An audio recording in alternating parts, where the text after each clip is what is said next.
Classical economics is built on a rather flattering assumption about human behavior. It assumes we act as perfectly rational, calculating machines that consistently maximize our own wealth. But if you have ever forced yourself to sit through the second half of a terrible movie simply because you already paid for the ticket, you know we do not actually calculate our everyday decisions that way. In 2016, a researcher at the Dublin Business School decided to test just how deep this irrationality goes.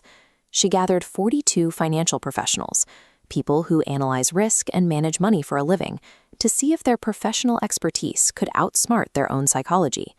We are going to walk through 2 of the exact questions given to those financial experts to see how your instincts compare to theirs. When the very people paid to optimize returns cannot override their biological hardwiring, it suggests the financial system is powered by human impulses rather than spreadsheets. Take a look at this chart. It represents a hypothetical investment scenario from the survey.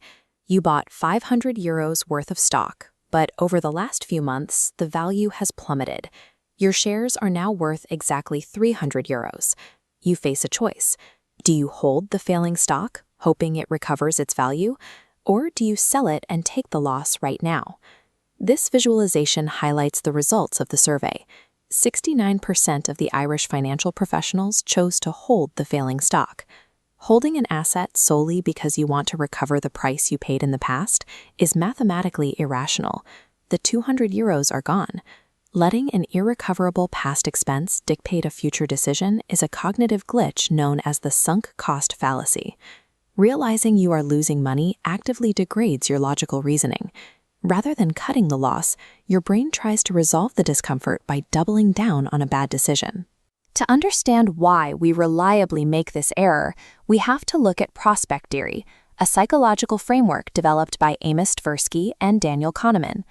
This graph plots psychological value against actual financial gains and losses. Notice how much steeper the curve is on the loss side. This illustrates loss aversion. Losing €200 is drastically more painful than the joy of gaining €200. Holding the stock means the deficit remains a theoretical paper loss, but the moment you click sell, you finalize it. Doing so triggers a powerful biological fear called regret aversion. We are evolutionarily wired to avoid the sharp, immediate emotional pain of regret, even if avoiding it guarantees we lose more money in the long run.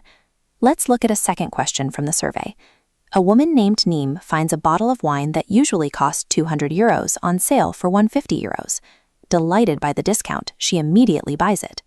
Based strictly on the fact that the wine was discounted, did Neem make a rational financial decision? 58% of the survey respondents agreed that her decision made sense, explicitly because the item was on sale.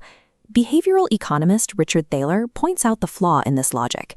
The original €200 price tag is mathematically irrelevant to the objective value of the €150 she actually spent. Neem fell for mental accounting. This is a cognitive error where we categorize our money based on perceived deals, rather than treating every euro in our bank account as having the exact same weight and value.